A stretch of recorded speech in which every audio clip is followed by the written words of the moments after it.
কিছু করলা হয়েছে, করলাগুলোকেও আমি কেটে নিব। আর আছে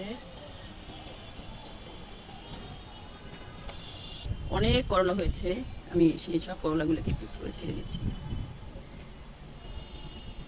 এই পাশেও কিন্তু অনেক করলা হয়েছে। এই যে একটা করলা কাটতেছি, আর এই যে লেবু কাটা হয়েছে।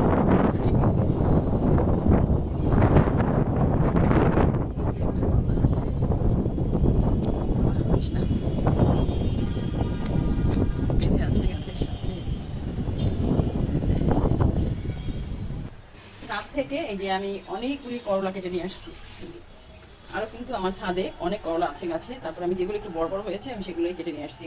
আর নিয়ে আসছি মিষ্টি কুমড়া শাক। এই যে আজকে মিষ্টি কুমড়া শাক রান্না করব, সেজন্য আমি আগা থেকে একটু মানে আগাগুলি বেছে বেছে আমি কেটে নিয়ে আসছি। আর এই শাকগুলো কিন্তু একদমই কচি।